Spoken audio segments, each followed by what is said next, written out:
Pool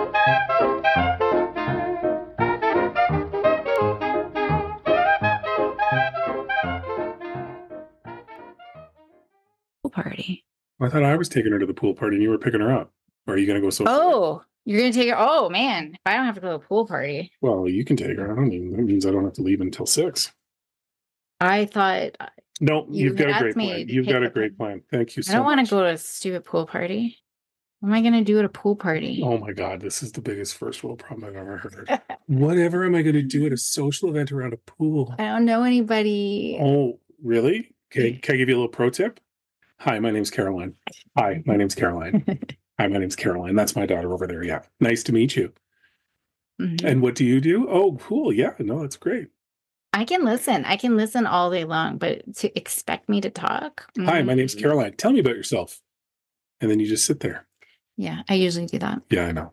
You usually do it with me running interference. Yeah. Yeah. Spread your wings, babe. Resilience. Resilience. What is it? Did we talk about it already? Should I not talk about it? Yeah, we already talked about it. We can talk about it. Come From Away? We talked about it? We did, yeah. Oh. Yeah, a few weeks back. Did I mention, what did I talk about? Just that we went and saw it. Oh, okay. But just that I cried within the first 2 seconds and nothing had even happened, no. but just knowing what was to come. So it's about, did we explain what it was if people listened? I can't remember. Just let's assume no. Okay. So it's just from 9/11. It's a true story. How, however many, I think we did. Planes got redirected to this little place, Gander in Newfoundland. But just the pulling together, right? The pulling together as a community, and that's what crisis does. Mm-hmm. Is around the world we see this when there's crises, and it's so heartwarming to know, because I feel like I get so disheartened a lot with just what happens in the world. So it was just really touching that people did come together and do come together, and I wish we could do that all the time without needing major catastrophes happening. But on that note, that's what Mr. Rogers always said, right? Is that his mom always told him that in the face of tragedy, rather than focus on the tragedy, look for the helpers. Yeah. Look for the people that are doing good, and that's what'll get you through. So there you go. So maybe we got to do that from the day to day. I'm going to cry. Yeah, I noticed that. Just looking for the helpers from the day to day. See the good in people. I'm right here, babe. All I got to do is turn to the right. I have a guest today. Yeah, what's she helping us with? See how I did that? With what? I bridged over. You said, look for the helpers. And I said, what is our guest here to help us with today? See what I did there? Yes, thank you. You're welcome. So Kimberly Agrestis is with us today. She started Good For You Girls to keep girls away from toxic chemicals during puberty. She's got over 15 years in the natural product and nutrition industries, and she's advanced the knowledge of the dangers of even trace levels of estrogenic chemicals during the delicate transformation from girlhood to adulthood. It's a big mouthful. So we are going to be talking about helping girls through puberty. And really, I think a lot of this would apply too to boys, just the normalization of growing and hormones and the changes in our body from a very young age. I think that that's really important. And she's going to talk about her journey with her 2 daughters. They both had asthma and allergies and, entering that puberty. And she was just started looking at some of the ingredients in products that are marketed to young girls. And so there is a piece of that we'll be talking about as we get into this. And I know she's got a first line of clean skincare that's dedicated to the girls in the US, for those of you who are there, and just looking as well as helping moms connect their daughters during these precious years, but also dads. She gets a lot of dads on her calls too. And I think that that's important because you have just as many puberty conversations as I do with the girls. Sure do.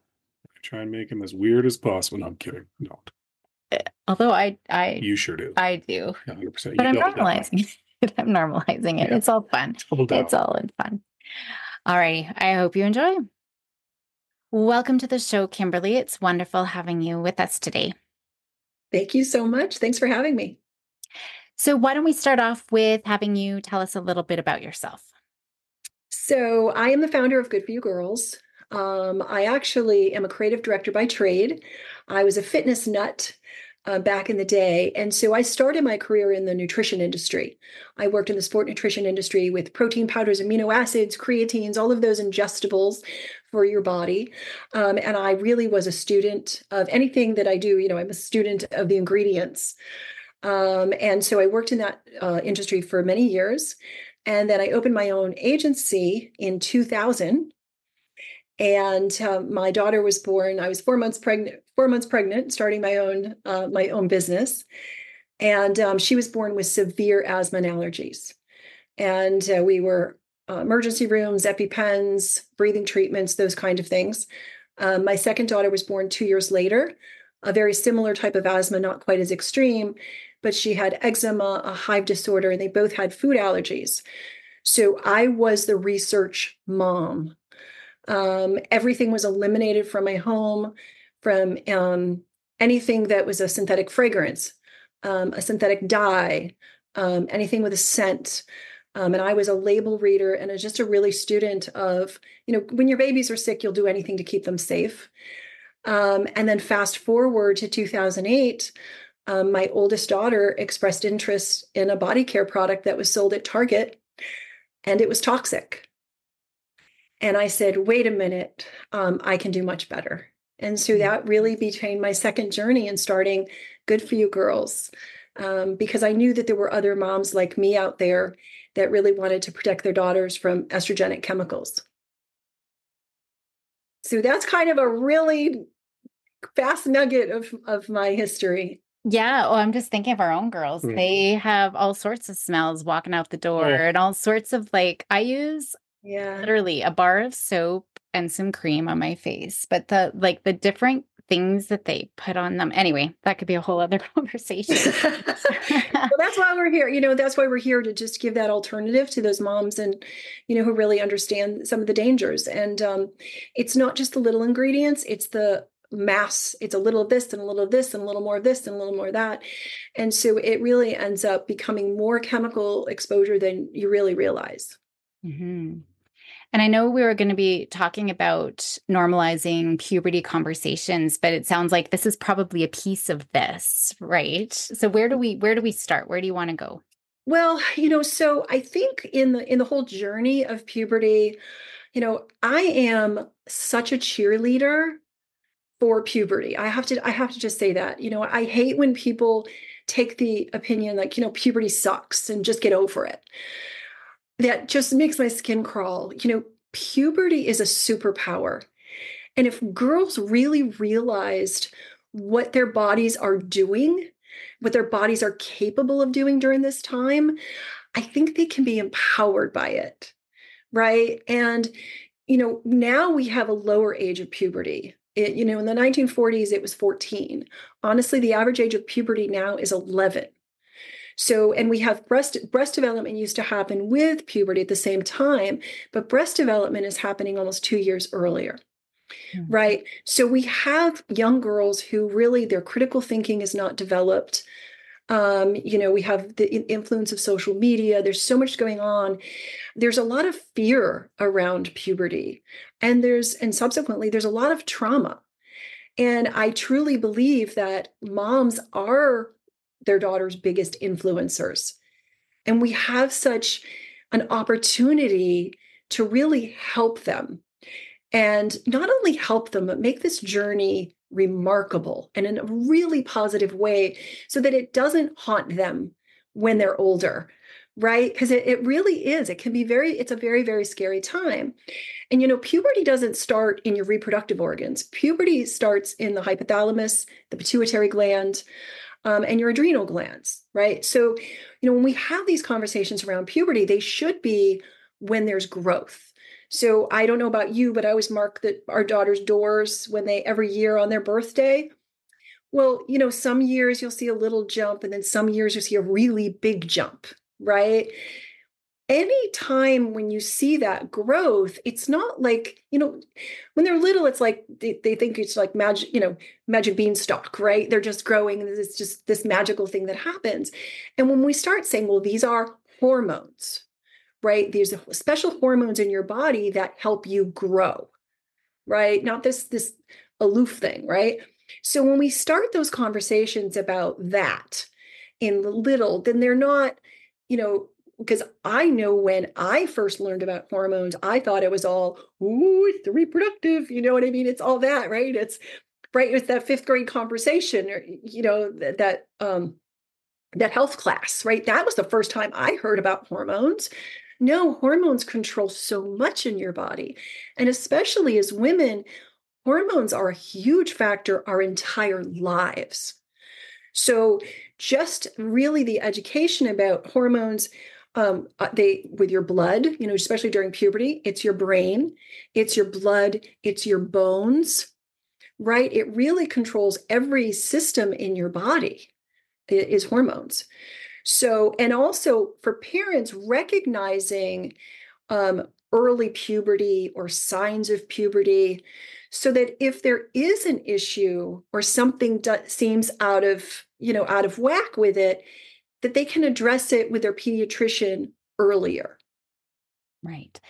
I think that's so important because, I mean, I was all about normalizing everything. Like we started talking about vaginas as soon as they had words, right? And being comfortable with our bodies and comfortable using those words. But I never did talk about hormones until tween years when my daughter's like, I don't know why I'm crying. I don't feel sad, but I just feel, or I do feel sad, but there's no reason why. And I can't understand it. So then being able to talk about that. But I think like I'm always talking about planting seeds and having these conversations early with kids, but I've never used hormones specifically, as part of that. So I kind of love that and they're idea. super cool, right? They're just like, they're super cool. So, and what you're talking about is that, that emotion, and there's the love hormone, when they get to that middle school age where it's eat, sleep, breathe, friends, eat, sleep, breathe, friends, all of that. Well, again, that is the part of the hormones that are being produced. So if they're recognizing that, because that's also can be really scary, where they're starting that attachment to their friends that they never had before. That FOMO, fear of missing out, or somebody's talking about, as little kids, they didn't care about that stuff, right? They were like, no, who cares, whatever, right? So those are those BFF bracelets when they start, their friends and those little kind of groups where there's just they're so passionate about it, right? Again, to be able to have that conversation that these are, this is what's happening in your brain, right? And it's perfectly normal. And some of the ways that we tackle, because it can sometimes seem like anxiety for young people, and we might think, oh my gosh, this is, they're anxious, and they might be under, somebody might say, oh, well, they're, we need medication. No, they need quiet time, right? There's other practices that we can do when they're feeling out of control. And it is very much, again, that is that normalizing that feeling that I can't control this, right? When they're little, they just bounce around, right? There's not, when they hit puberty, it can sort of feel like an outer body experience. And what's really wonderful about it is the question part I love for parents. Tell me how you're feeling, right? Identifying something and trying to help them with the words that they know they don't understand yet, right? So what's going on in your brain? Like you said, your daughter, that was amazing that she could at least, verbalize that to you. Like, I'm just feeling emotional, right? And so how are you feeling, right? Have you felt this before? Let's come up with a plan when you're feeling this way, right? To ground you, right? So it's not so scary. And then you'll find, like, once you can start those little conversations, there's other ones. So like, even with their growth, they could have their achy joints, their bones actually can hurt, right? And that's part of the process. They're now getting a pulse that's an adult blood pressure pulse, right? So they're going to be feeling that within their body too. That's going to feel very different. So it's recognizing a lot of those little things in their body and not just glossing it over, right? Giving it a name, giving it a purpose. I don't know why I always use the analogy of buying your first car, right? When you save your money and you buy something, not a car, but something that's super important or more expensive, right? You save your pennies and you get to buy that thing. You take care of it so much better, right? That's really important. And I think that's a good lesson for children, all children to learn. Their bodies, they need to make the connection that they own this, right? And it really, they're not too young to get it.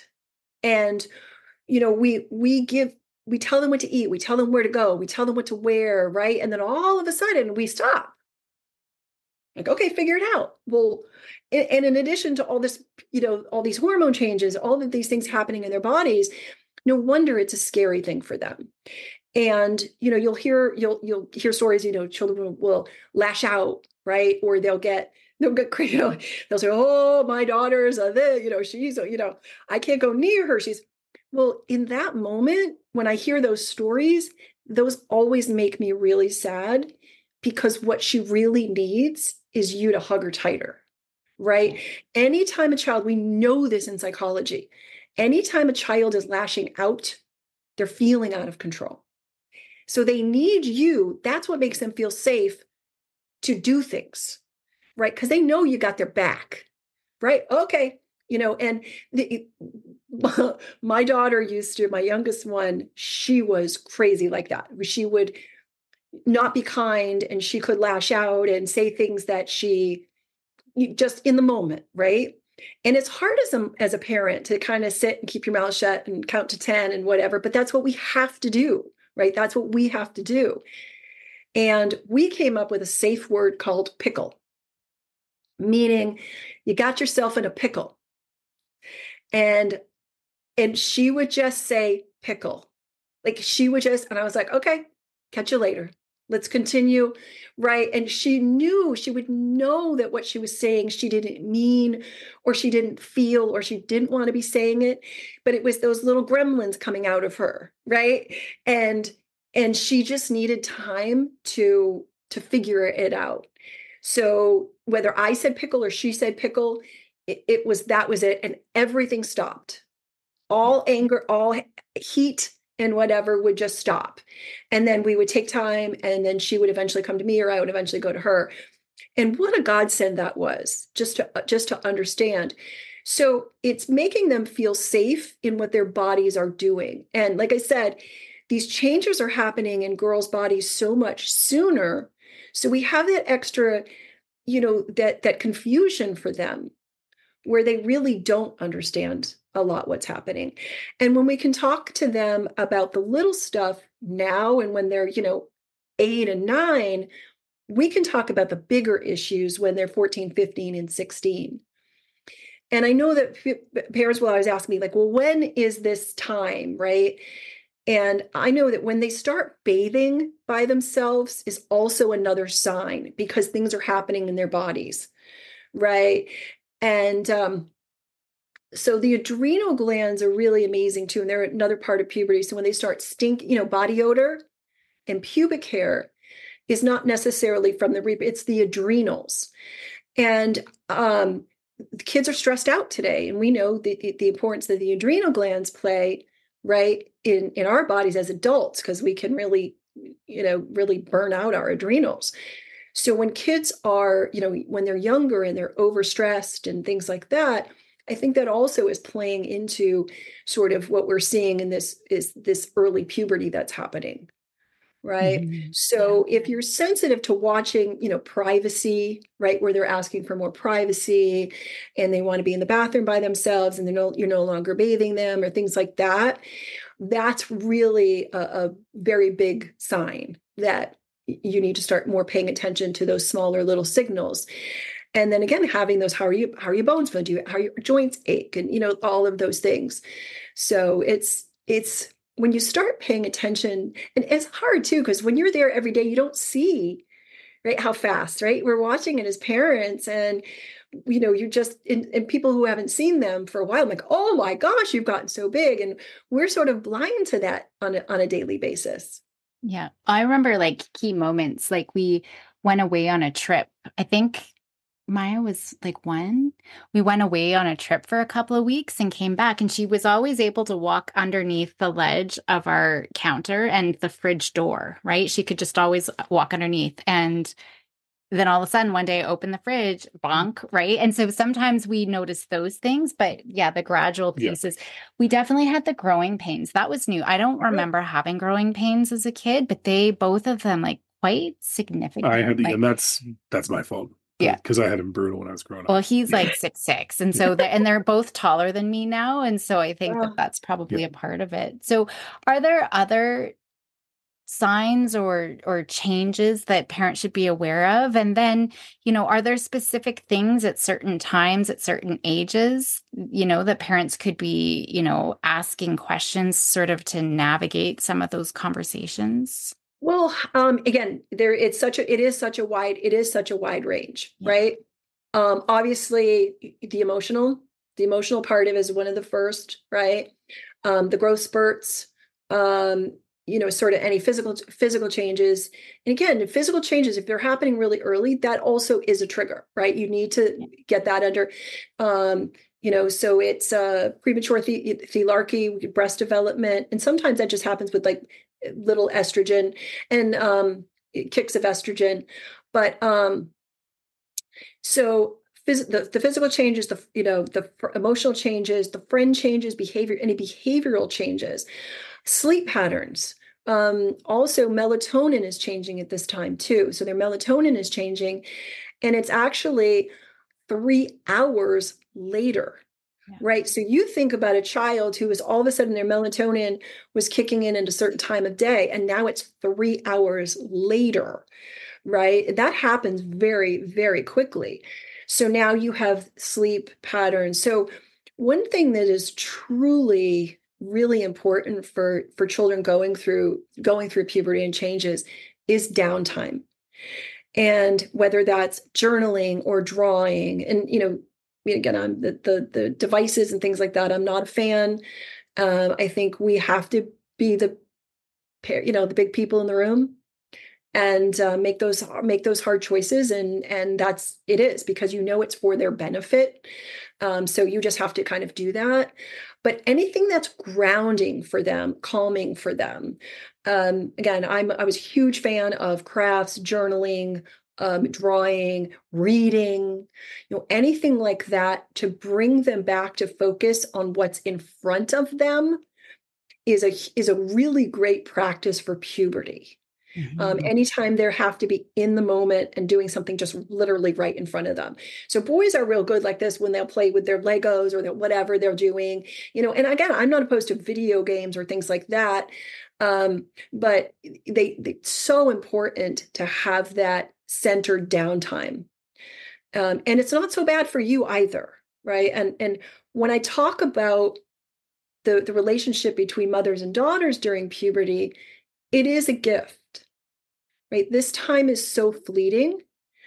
And moms, we're stressed out, we're running around, we're crazy. We need to practice a little bit of that self-care too, right? They're watching us.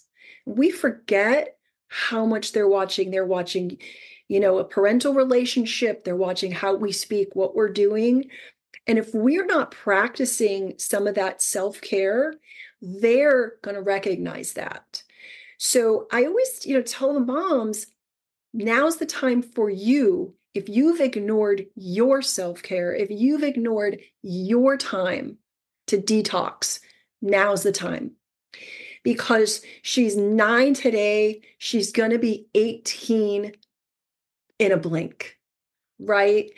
And this time is such a gift to bond with your relationship and really let her know that you understand. And I love the fact that, perimenopause is happening a lot of the same times and what girls are going through with their puberty, right? It's quite honestly a mirror of to what we're going through as women. So what a great time to really bond over that experience. Yeah.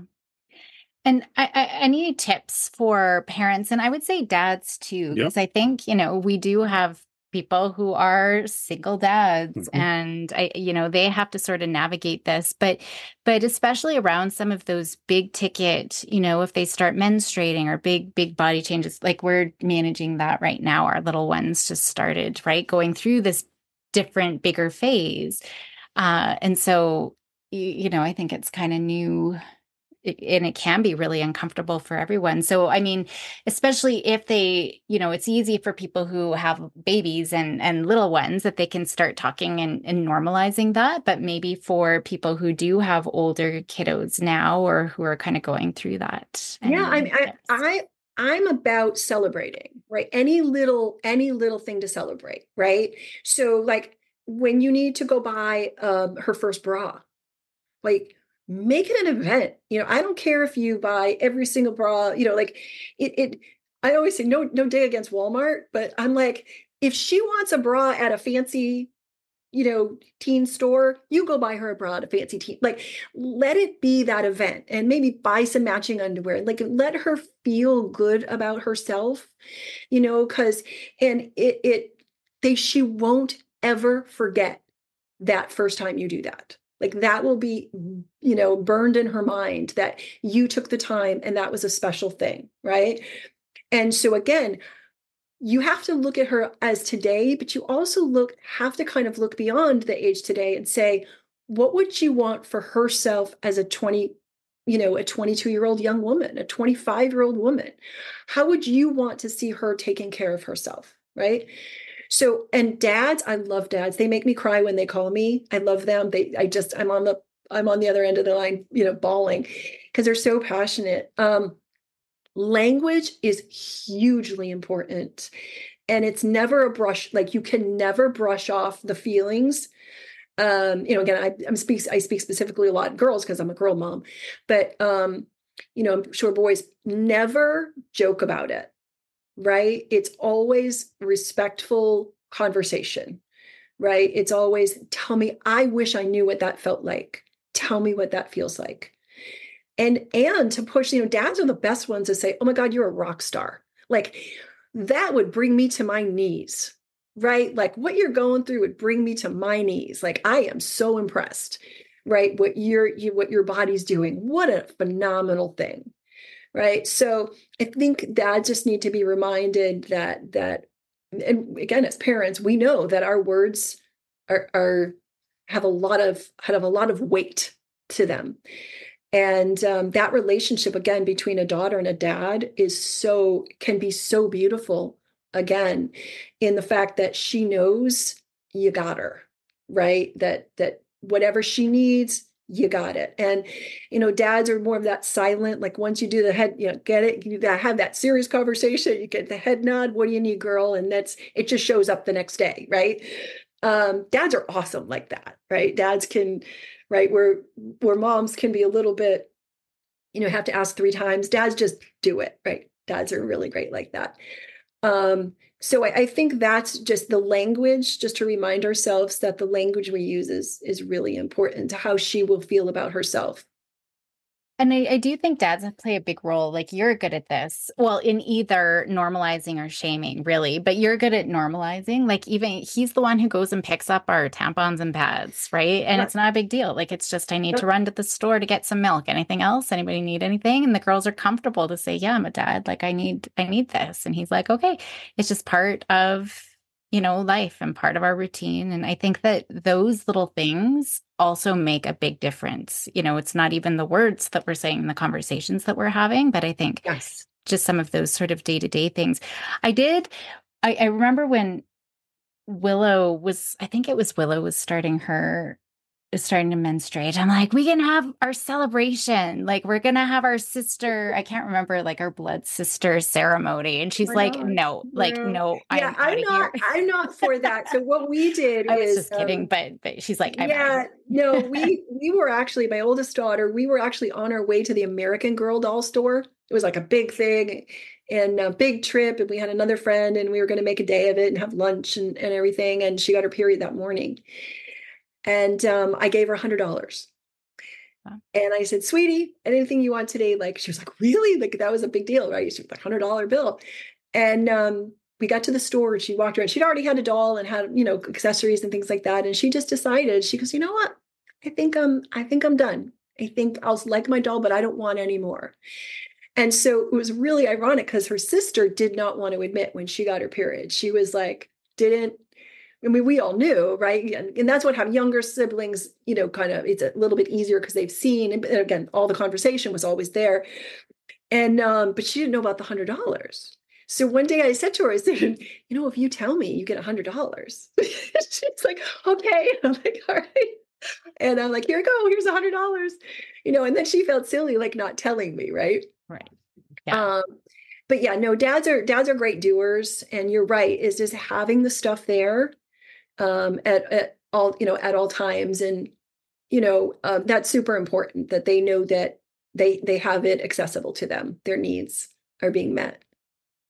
Your approach is way better. I made it weird. 99% of the time you make it weird. Well, that's the way I normalize it. I was just kidding. Yeah, but no, I think you were that's how doing I again, and that was a thing. That was a thing. I remember that being a thing. But here's the funny part. My daughters, my mother, I didn't have me as a mom, and I didn't have anybody to hold my hand through the process. So I was very much going to do things very differently. But because of my education with the body and again, everything, I was the go-to. All my friends would ask me all that stuff. And I remember we were going somewhere to a play date, and my daughter asked me on the way out, there was a new play date, like there was kind of new people. And she says, Mom, you're not going to talk about hormones, are you?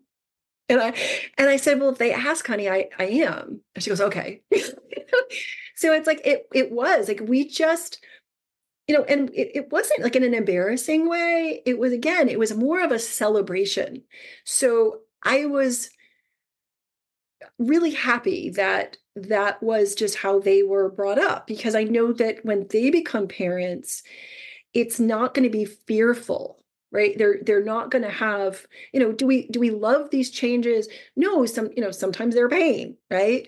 But when you really can educate them as how truly miraculous these things are happening within their body, and they're getting up in the morning, they're going to school, and they're getting those, good grades, and they're the best friend, and they're a great, in their sports, and they're, a great kid, and, a great sister or whatever, like all of these other things that they're doing at the same time. It's just incredible, right? And so, because it's so easy for us to see the crabby, like it's so easy for that crabbiness or that one-off just crankiness to kind of overshadow like all of the beauty that's happening underneath, right? And that we need to give them a little bit more grace. Now, again, bad behavior is bad behavior. There's still some things. That's why my pickle thing was a really great resource for me, because that's never acceptable. But when you can kind of understand and have a little bit of empathy, I think it goes a long way. It goes a super long way. And again, when we as women are going through that menopause, the men and the other caregivers in our lives are going to say, wow, this sounds really familiar.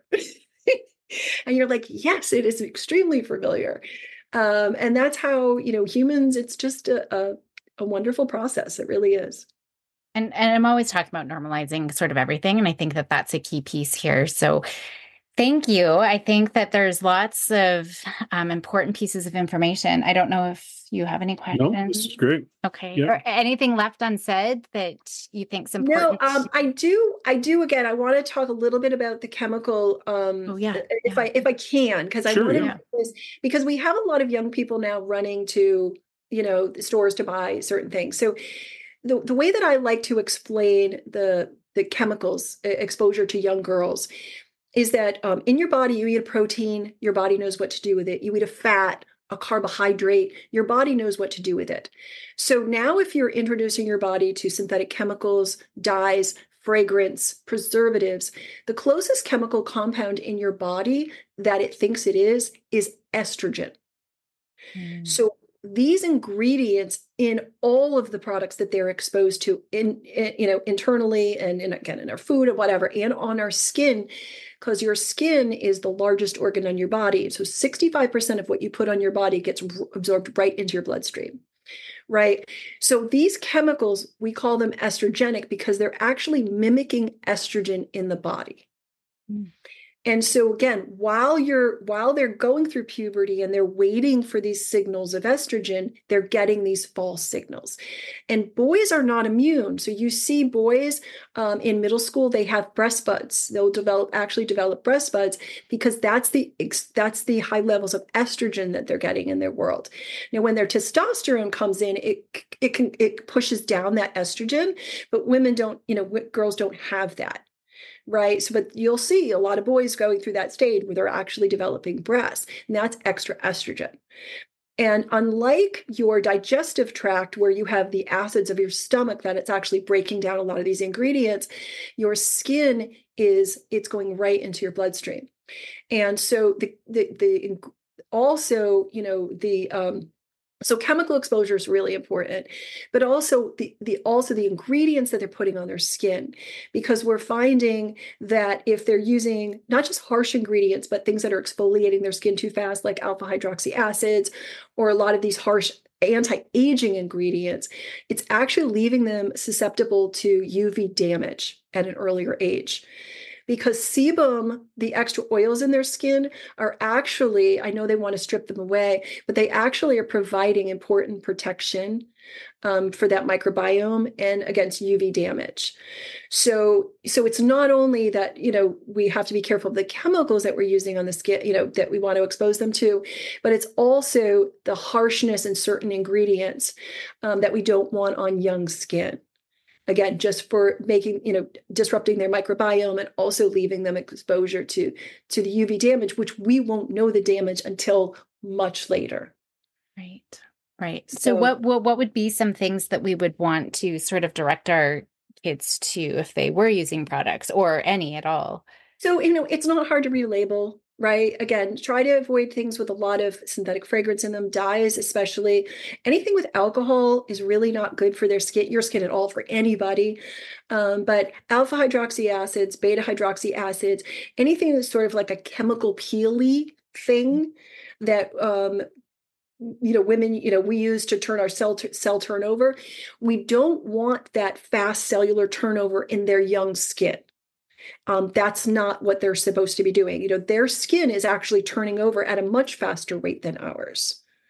Right. So they don't need those products. And it's, they're very popular in anti-aging, and a lot of, big brands will use those, and that's fine for adult skin, but it's really not good. And they, like I said, they won't see that damage. We don't know when they'll see that damage. Right. So that's really, it's really important. Okay. And again, educate, read those labels. Yeah. Say, what is this? Right. I mean, we've got the world in our hands, and we can certainly research those kinds of things. I don't. Again, I have a list that I actually have a PDF, and I'm happy to share it with you, and you can make it available to your. That'd be fantastic. Yeah, I have a sheet, so I can send it to you after, and that'd be great. Guidelines, absolutely. Yeah. I'll put that in the show notes. Well, wonderful. Thank you so much. There's lots to think about, and I'm sure this is going to be helpful for so many parents. So thank you for coming on the show and sharing your wisdom. Thank you.